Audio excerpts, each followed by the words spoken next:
Hi, my name is Robin S., formerly Robin Mills. I am here today to share my story. I'm sharing it on purpose. No one has the monopoly on pain, and I feel like if I share my story, it'll show that there is light at the end of the tunnel and that there is a way through your trauma. So that's who I am. I go by Robin S., and I'm here to share my story. My mother married him so long ago that I don't remember the wedding. And she passed him off as our father. He was a child predator. I have had family members say that he told my grandmother that he fell in love with her children before he fell in love with her. My mother knew he was a child molester. I don't know who told her. I just remember my mom taking me into my brother's room. She turned around and she slapped me across my face and she said, "That's my man." And that's the day I realized that, the first chance I get, I'm getting out of here because I kept the secret. I didn't tell. Someone else told her. She knew all along. So going off to college, it was my first, taste of freedom. I ended up on academic probation. I ended up having to go home. And all I could think to myself is I'm just not going to get trapped in this house with this. And a friend of mine was going to join the Air Force. And she was like, "Hey, Robin, you want to ride with me to Raleigh so I can take the ASVAB because I'm going to join the military?" So I go with her, not really thinking about what I was going to do once we got to Raleigh because we're from a little small country town called Chocowinity. I get there, I don't have anything to do. I don't know how to drive. I end up taking the test too, and that's how I joined the Navy. In the Navy, so a long story to that, but I met my ex-husband who was abusive. He was physically abusive. I remember being 9 months pregnant, 2 weeks overdue, and I remember him bursting through the door because he was getting ready to go somewhere, and I asked him to take his car because I couldn't drive a stick because mine was an automatic. And somewhere in his drunken state, he thought I was disrespecting him, and he grabbed me about my neck, naked and pregnant and big, and I promise you I saw stars. And I must have kind of blanked out because by the time I snapped back into it, I was in my neighbor's apartment downstairs in her robe. She was a little bitty T90 woman, and police were everywhere. And all I remember the police officers saying, this was out in Vallejo, California, about in 90, they were like, "You don't want to press charges against him. He's the father of your children." And I remember us going back to the apartment. I remember going to sleep. I remember waking up the next morning, him going into the shower, him coming out of the bathroom, he's putting on lotion, and he says, "Why didn't I clean up the blood?" And mind you, I'm pregnant. So that was the end of that, because there was only one way that would have ended if we had been together. And I called his mom. I was like, "Do you love your son?" She was like, "I love him with all my heart." And I said, "Well, do you love him breathing?" And she said, it was a pause, and I was like, "Well, can he come home?" So that's how we ended that relationship. A little time goes by, and I'm just trying to give you the order. A little time goes by, I meet a man. This man and I were together for dang near 8 years, and he ended up being a child molester. And he was the only person I ever told about being molested. And he turned around and molested my daughter. And when he did that, I woke my daughter up one morning and I said, "You want to run some errands with me?" So Dominique was the only girl. I said, "Let's rip and run." And this is when I used to wear my hair permed and had fake nails and stuff. And I was like, "We're going to rip and run and have a girl's day." And she looks at me and she says, "We're going to talk about secrets." And it was like the floodgates opened and everything that I had patted down just came to the surface, and there I was levitating, trying to hold it down because it was just she and I in Burger King. And the last thing I wanted to do was to make her feel like it was her. It was a lie. It was a lie. So my first instinct was I was going to end up having to do time. I knew I was going to prison with my first instinct. But before I could get to my first instinct, my friend Kim, because I went in the house and I told him then, the child molester, that I was taking the kids down to play with their friend Brianna, and I'd be right back. And it's like my friend Kim could see it. She could see that something. She's like, "Robin, you don't want to do this. You don't want to do this." And I'm thinking to myself, don't do it, because I was just livid. And she sent her boyfriend and told him that we had reported him to the police and that he had until Monday to turn himself in. And he believed it, and he turned himself in. And then the detectives had me take my daughter to the hospital. There was no penetration, nothing like that, just her word against his. So there was nothing to hold him except he wrote a letter while he was in jail saying he was sick and he was sorry and that he just needed to get out because he needed to get the help that he needed. And I'm like, by that line of logic, then I would be a child predator, you know. From there, it was just a lot. It was a lot. So I went through a mourning period. I went to therapy. Initially, the therapist said that I had anxiety and depression and bipolarism. And I'm thinking to myself, well, if I'm bipolar, everybody should be. I couldn't see the flaw in it because I couldn't see myself from outside of myself. But long story short, I went home. When the man who molested me, when he turned 70, I went home a day after his birthday. And I went home to give him hell. I was going to bring hell to his door. And when I got there, all I could say was, I want to know, are you aware, you know, of what you've done to me? All I want to hear you say is what you did. And he said, I molested you. And as soon as I opened my mouth to just give him hell, I looked at him and he was like this little thing. And he was so small and frail. And he had snot coming out of his nose. He was calling himself sobbing. He had slumped down into the chair. And I looked at him and I genuinely forgave him. And I said, I forgive you. I said, neither one of us had any time. We have more time behind us than in front of us. So I forgive you. And I said, and you should be able to rest easy. And then I said, unless there were others. And he said, no, Robin, it was just you.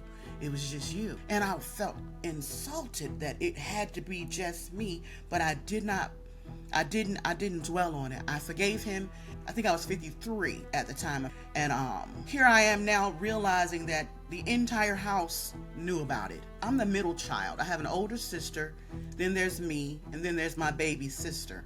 My baby sister is a product of my mother and my stepfather. So when I left home running, it never dawned on me that he would touch his own because I knew I wasn't his. Do you know what I mean? So I had a whole lot of guilt knowing that I left her there, knowing he was a predator, but it never dawned on me in a million years that he would do that to his own child. So in 2021 on 4th of July, I went home on purpose. And this time I went for the sole purpose of getting my evidence, because I did not want to be called a liar. And I was like, I'm going to go home and I'm going to get proof so that no one can ever say that to me again. And I'll never forget it. We all were on the deck. I hadn't heard from my mother in like 7 months, almost a year. She called herself mad because I was writing a book, my autobiography, the one she gave me permission to write. She said, Robin, if you need to write that book, you write that book. And my oldest sister said, Robin, that's your story to tell, and if you want to tell it, you should tell it. Everybody was all for me writing a book until they realized that I was really a writer writing a book. And I went through the process of editing the book, marketing the book. It was never a problem until it was public. So I went home, I go up the steps. They take about a good 5-10 minutes to come to the door. My mother has never not allowed me entry into my home, and she did not open the door. She opened up the storm window. She bent down because she was talking through the middle one, not the top one. And she was like, hey, Robin, everything all right? I said, well, Mama, I just came for clarity. And she said, okay. And she said, well, let me come out on the deck. So she comes out on the deck, and he, the predator, is behind her, has somehow disappeared. He don't come out on the deck. I said, and his name's James. I said, Mama, can you get James to come out? Because, I really want to talk to both of you. So she calls him out. And he comes out onto the deck. And about that time, my knees start shaking. So I went home to get my proof because no one was going to tell me that my life story was fictitious when I had to live it. So I go there, I break down, I cry like a baby, I'm boo-hoo crying. And I said, I looked at him and I said, you understand where I'm coming from, don't you? This is before the conversation ever started.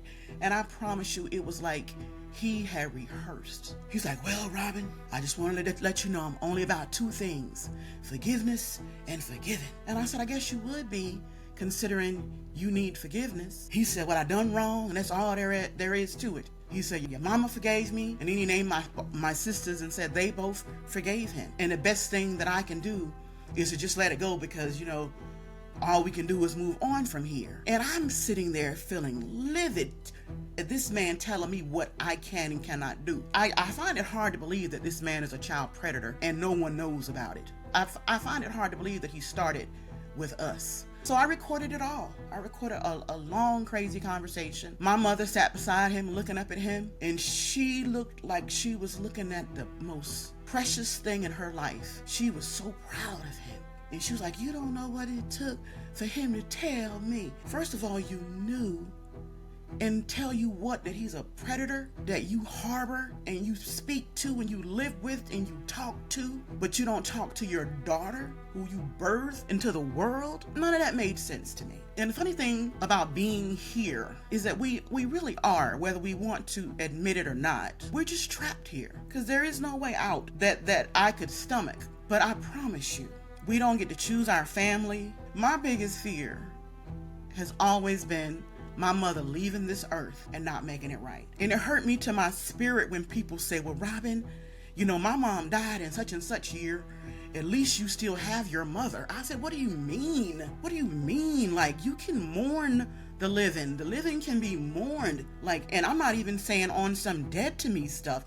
I'm saying it is possible to ache for something that is tangible right now. I don't believe that people should say just because you have a mother, you should be thankful, because we don't get to pick our mothers, and I adore mine. They say, Robin, you are so strong, and I am so weak. Like, I hold it together well, and I'm strong when I need to be. But a part of anxiety and depression, PTSD, especially the PTSD, because it'll get you. You'll be walking around on top of the world, and you'll walk in a store, and somebody will walk by, and they'll have on a smell or a color. You could be doing anything at any time, and all of a sudden, something reminds you of something on some subconscious level that literally erases all the joy, and all that you're left with is this thing that used to be really, really low. Now I'm maintaining it. And if you don't know to address it, you'll think that's your norm, when that's just you surviving. My mother married a child molester, and I call him my stepfather. For years, I thought of him as my father. For years, I thought of him as my father. He is a child molester. I don't remember when the touching began, but I remember sitting in his lap, and he had on tan shorts, and I remember looking down, and his was hanging out of it. I remember him coming in at night, touching, fondling. I remember us playing in the woods, because we live in the country. I remember us falling on the ground and him being on top of me. This would have been me right before maybe middle school. I remember standing in the mirror in the bathroom with a belt around my neck, tightening it up over and over and over again until I almost passed out, and I thought that was normal.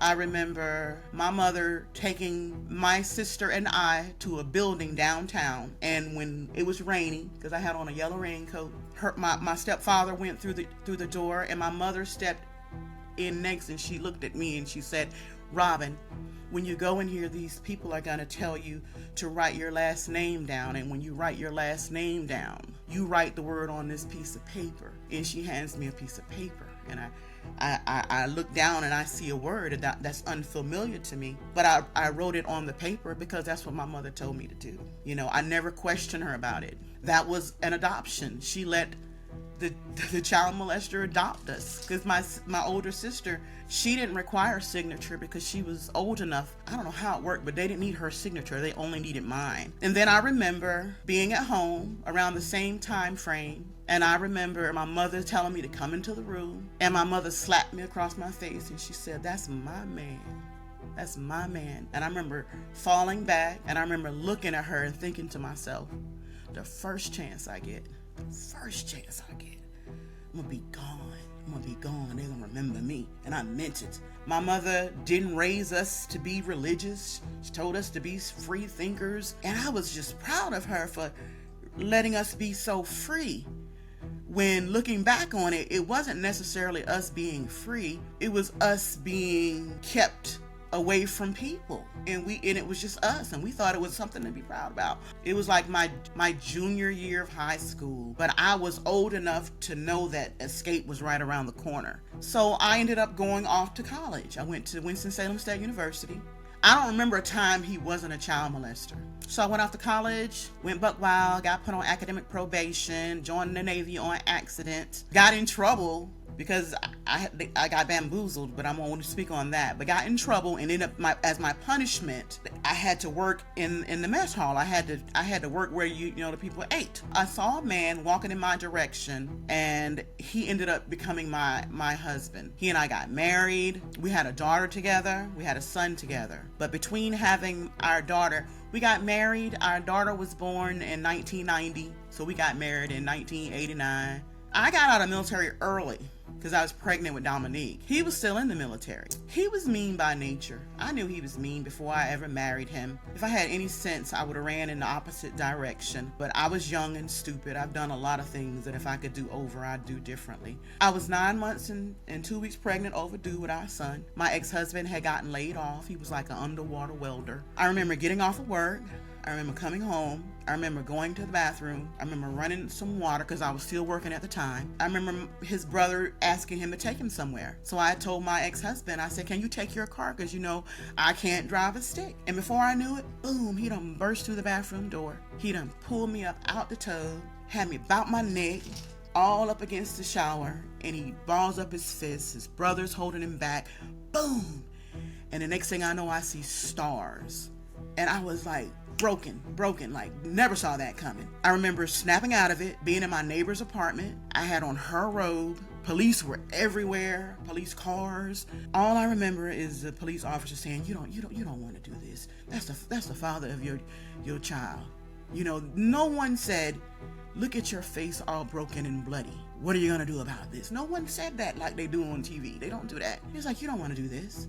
And so we ended up going home, he and I. He got up the next morning. He went in the bathroom. We went and took a shower. He comes out the bathroom. He's putting on his lotion. And he asked me why I didn't clean up the blood. And I saw red. I'm like, what? How you going to ask me how I didn't clean up the blood? All this is swollen. I'm duck mouth. All of this is swollen. And I'm like, how dare he? And so my ex-husband and I never lived together after that ever again. So then from that situation, I ended up going back to college.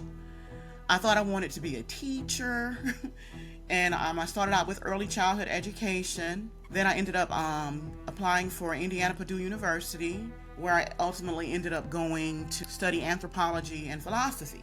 I woke my daughter up one morning. This is my daughter that I had in 1990. She's 6 at the time. Are we going to talk about secrets? Boy, you just don't know how it feels to know what that meant. The moment she said it and what it felt like to know. You don't know what happened to your child, but you know what happened to you, and it all comes flooding back. She said he touched her. He made her get in the tub. He made her get in the tub and he touched her. That's all she had to say to me. And I ended up going livid. I never once asked her to tell me what happened. The only reason why I know what happened is because I took her to the doctor. And they said there was no penetration. It was her word against his, basically. There was no proof. It wasn't going to stand. And he wrote a letter while he was in jail, basically saying that, he was sick. It happened to him too. And all he wants to do is come home and make it right. He just want to come home and get the help that he needs. And I gave the letter to the prosecutor, and they used that letter to convict him. I want to say he got sentenced to 27 years, and he did 13. And he's out now. He's my biggest disappointment, because you would think if you tell somebody that you were molested and that person be the only person you told, you wouldn't expect them to turn around and stick it to you and molest your child. There's nothing he can do to take back what he did. I don't care what kind of reform he had. When you do something to a child and when you put your hands on a child, you take something from them. You break something in them. And that child ain't the same as a child that has not been tampered with. I felt like my advice was always met with doing the opposite. I felt like I taught her how to be still. I taught her how to go in her head and process. I think my daughter has turned into a beautiful woman, and she gives me all the credit for it. And she was like, I'm just so proud.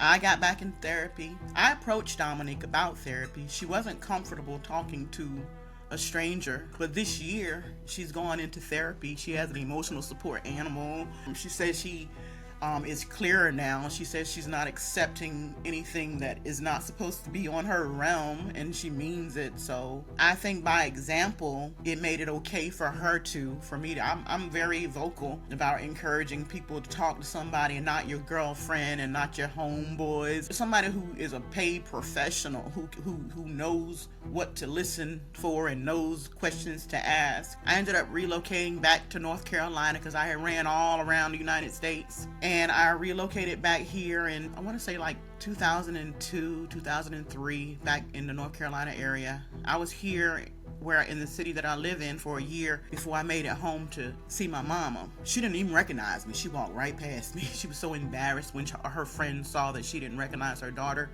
And she was embarrassed and I was hurt, but I wasn't surprised. I've been doing a lot of healing, a lot of self-reflection. I've just been coming to terms with myself and holding myself accountable and saying that if nothing comes from this, let somebody say, well, Robin did it, or I think it's already happened. I probably could stop. I really do. I've had a lot of people come to me and say, I'm so proud of you. I'm so proud that you did this and this and this and this. And I wish that I could do it too. And I'm thinking to myself, but I remember a time nobody was out there. And now you got all these soldiers and us women and some men telling this story. If I had to give a word of advice to someone who is experiencing trauma at the hands of someone else, has been violated, know what you're doing when you do it.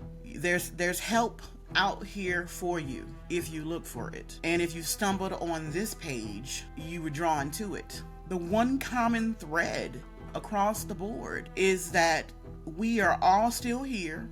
We all have a story to share, and everybody's not going to receive your story, but one person might. And if one person does, then they'll keep it going, because it's imperative that we shed light on this culture. It makes no sense when people tell you don't press charges against your abuser. It makes no sense when you would think that here is a safe space to observe and share. I wanted to go off into public speaking, and I felt like I needed to be an author to be able to do that, because a lot of times they want to see you on a shelf. And I said, so I'm going to write a story, and I'm going to write my story. It was going to be called All on the Line, and it was my autobiography. And the focus was not on my trauma. And I ended up calling it All on the Line. It got put on the back burner, and it was just something I had on my computer. When I found out that my stepfather lied when he said it was just me, it did something to my spirit. I felt like I didn't know how many other people he had done it to. I felt like we were all protecting him, and it just did not make sense. I was in a very bad mental place, and it was important that I release a lot of what I was holding on to. I'm a writer, so I naturally put it on the page. It was nothing to write the book. The hardest part was the chapters that had me weeping and depressed for weeks, and I'd have to step away and come back to it because those chapters were just really hard. But at some point I got through the chapter. I had people believe in me and pay for my book to go to a professional editor. People behind me literally helping me because they knew that once I got it done, I would be able to breathe a different way, because it was heavy holding on to all that. My goal in writing the book was to A, tell my story, B, show that there is another side. There is a side. It's really easy to get caught up in a moment, but I promise you, if you wait it out, you will see light at the end of the tunnel. And I'm just now seeing the light. My book is called Secrets on a Hill in Chocowinity, North Carolina. It's available at Barnes & Noble and everywhere that sells books. It is my life story. I decided the best therapy for me was to write it down. I wrote it in a book on purpose. My book is called Secrets on a Hill in Chocowinity, North Carolina, and the subtitle is Where a Predator Preyed. Now my life is lighter. It's clearer. It's less raw. I feel like I'm in a good place because where I'm at is exactly what it is. There are no frills, no extra, not too much, not too little. It is exactly what it is. My children are well. My grandchildren are well. I've got a little emotional support dog, Foxy Mama. She's well. My daughter just got her a little cat. She's well. So I think I'm enjoying the work that I do. I'm enjoying being productive. I'm being helpful, and I'm excited about the future. And it is a good thing to be able to say you're excited about the future, because everybody's not. I would like to say that the beauty in journaling and putting it all on the line, whether you publish it or not, is that it's always to be continued as long as you fight the fight. And fighting don't necessarily have to be a painful thing.